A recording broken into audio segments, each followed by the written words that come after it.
یسوع مسیح کے عظیم اور جلالی و معتبر نام میں آپ سب کی سلامتی ہو۔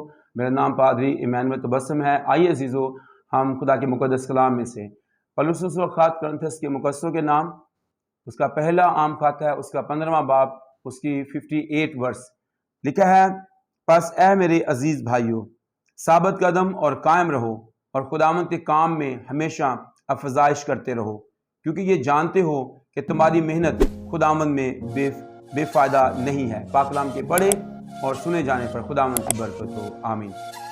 عزیزو، ہم پچھلے پیغام میں ہم نے یہ سیکھا کہ کس طرح سے ہم کلیسیا کی افزائش میں اپنا رول ادا کر سکتے ہیں، ہم کس طرح سے رول ماڈل بن سکتے ہیں، ہم یسوع کی پیروی کرتے ہوئے، ہم یسوع مسیح کو اپنی نگاہ کے سامنے رکھتے ہوئے، ہم کلیسیا کے لیے جو زمین پر خدا نے رکھی ہے، جو اس کی دلہن ہے، جو اس کے لہو سے خریدے لوگ ہیں، وہ کس طرح سے مسیح کی جو دلہن ہے، جو کلیسیا ہے، جو اس کا غلہ ہے، اس میں افزائش کر سکتے ہیں۔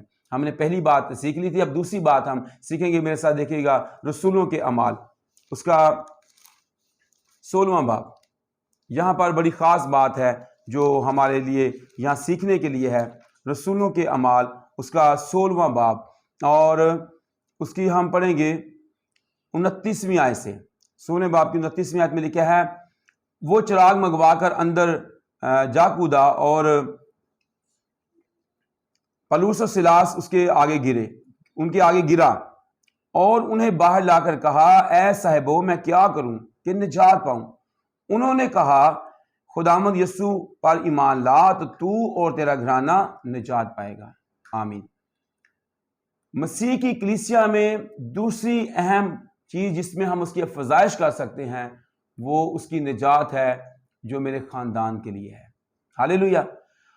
ہماری زندگی میں آج مشن پرستی ہے، ہماری زندگی میں آج رسومات ہیں، ہماری زندگی میں لکھی اور رٹی رٹائی دعائیں موجود ہیں، اور ہم ایسی رسومات کو ادا کر رہے ہیں، ایسی رٹی رٹائی دعائیں کر رہے ہیں، ایسے توبہ کے عمل کر رہے ہیں، ایسی بے شمار نمازیں پڑھ رہے ہیں جن سے کچھ فائدہ نہیں ہو رہا۔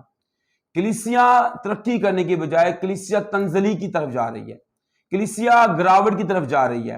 آج بہت سارے نامی لوگ بن گئے ہیں، بہت سارے لوگ جو ہیں وہ مسیح کا نام اس طور سے نہیں لے رہے، اس طور سے اس کا اقرار نہیں کر پا رہے۔ وجہ کیا ہے؟ نجات سے محروم۔ خدا کے کلام میں رسول کے اعمال، اس کے 4 باب کی 12ویں آیت میں پطرس نے فرمایا کہ آسمان کے تلے، زمین پر آدمیوں کو کوئی دوسرا نام بخشا نہیں گیا ہے جس کے وسیلہ سے ہم نجات پائیں۔ ہم خدا کے شکرگزاری کرتے ہیں، ہمیں ایک ایسا نام بخشا گیا ہے جو سب ناموں سے اعلیٰ نام ہے۔ ہمیں وہ نام دیا گیا ہے جس نام کے سامنے ہر ایک گھٹنا جھکے گا، خواہ آسمانیوں کا ہو، خواہ زمینیوں کا، خواہ ان کا جو زمین کے نیچے پانیوں میں ہے۔ جب ہمارے پاس بڑا نام ہے، عظیم نام ہے، قدوس نام ہے، قادر نام ہے، اس نام میں بڑے کام ہوتے ہیں، تو پھر ہم اس نام کا اقرار نہیں کر پاتے، اس کا چرچا نہیں کر رہے، اس کو اپنی زندگی میں لے نہیں پا رہے ہیں۔ آج کلیسیا کو اس بات کی ضرورت ہے، آج ایماندار کو اس بات کی ضرورت ہے، آج دنیا کو اس بات کی ضرورت ہے کہ وہ نجات پائیں، کیونکہ خدا کے کلام میں لکھا ہے کہ جب ہم نجات نہیں پاتے، ہم اس کی کلیسیا نہیں بن سکتے۔ جب ہم اس کے لہو سے خریدے نہیں ہیں، ہم اس کی کلیسیا نہیں ہیں، ہم اس کی دلہن نہیں ہیں، ہم اس کے لہو سے خریدے نہیں ہیں۔ تو اور یوحنا کی انجیل کے پہلے باب کی 12ویں آیت میں لکھا ہے: جتنوں نے اسے قبول کیا، اس نے انہیں خدا کے فرزند بننے کا حق بخشا، یعنی انہیں جو اس کے نام پر ایمان لاتے ہیں۔ ہم ایمان لائیں تو ہم نجات پائیں گے۔ تو خدا کے کلام میں یسوع مسیح نے فرمایا یوحنا کی انجیل اس کے 3 باب کی 17ویں 18ویں آیت میں کہ خدا باپ نے بیٹے کو دنیا میں اس لیے نہیں بھیجا کہ دنیا پر سزا کا حکم کرے، بلکہ اس لیے بھیجا کہ دنیا اس کے وسیلہ سے نجات پائے۔ وہ نجات دینے کے لیے آیا ہے۔ تو آج ہمیں یہ سوچنے کی ضرورت ہے کہ کیا وہ نجات میری زندگی کے اندر ہے؟ کیا وہ گناہوں کی معافی میری زندگی کے اندر ہے؟ اور اگر نجات میری زندگی میں نہیں ہے تو میں کلیسیا کا حصہ نہیں ہوں، میں خون خریدوں کی جماعت میں شامل نہیں ہوں، میں ابھی تک گناہ گار ہوں اور گناہ کے اندر پھنسا ہوا ہوں۔ تو خدا کی کلیسیا کی ترقی افزائش اس وقت ہو سکتی ہے جب میں نجات پاؤں اور پھر میرا گھرانہ نجات پائے۔ خداوند چاہتا ہے کہ میں اور میرا گھرانہ نجات پائیں۔ یہاں پر دروگا جو قید خانہ کی رکھوالی کرتا ہے، ہیڈ ہے اس کا، خدا کے کلام میں لکھا ہے کہ جب پولس اور سیلاس دعا کر رہے تھے، بڑا بھونچال آیا۔ خدا کے کلام میں لکھا ہے کہ قید خانہ کی نیو بھی ہل گئی، اور ساتھ ہی وہ سمجھا کہ شاید قیدی بھاگ گئے، لیکن چراغ منگوا کر جب اندر کود کر گیا تو اس نے پولس اور سیلاس کو دیکھا اور پھر ان کے قدموں میں گر گیا، اور اسے پتہ چلا کہ میری زندگی میں نجات نہیں ہے، میرے خاندان میں نجات نہیں ہے۔ اس بات کو پولس اور سیلاس نے اجاگر کیا، ہائی لائٹ کیا، اور کہا جب اس نے اس بات کی ضرورت محسوس کی، اے صاحبو میں کیا کروں کہ نجات پاؤں۔ آج گھر کے سربراہوں کو، آج والدین کو، آج ہر ایک شخص کو اس بات کی ضرورت ہے، میں کیا کروں میں نجات پاؤں، میں کیا کروں میں نجات پاؤں، اس گناہ کے بدن سے مجھے کون آزاد کرے گا؟ میرے عزیزو، نجات کی ضرورت ہے آپ کو۔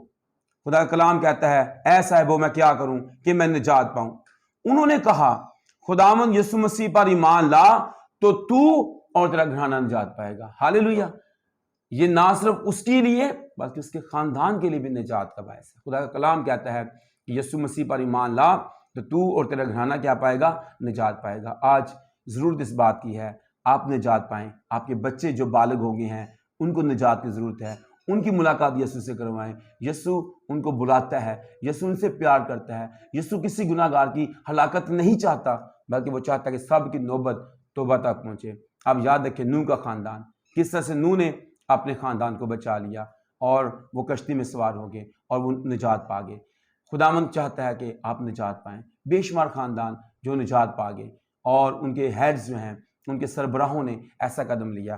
دروگا کے لیے خدا کا شکر ہو جس نے ایسا سٹیپ لیا کہ وہ خدا کی کلیسیا کی ترقی کا باعث بنا، خدا کی کلیسیا میں شامل ہو گیا، اپنے جامع برے کے لہو سے دھو لیے اور خدا کے بیٹے پر ایمان لا کر اس کا اقرار کر کے اس نے نجات پائی۔ تو خدا کا کلام آج آپ کو بھی یہی کہتا ہے کہ تو یسوع مسیح پر ایمان لا تو اور تیرا گھرانہ نجات پائے گا۔ یوں ہم خدا کی کلیسیا کی ترقی اور بڑھوتری کا باعث ہوں گے۔ خدا اسلام کے وسیلہ سے ہم سب کو برکت بخشے، آمین۔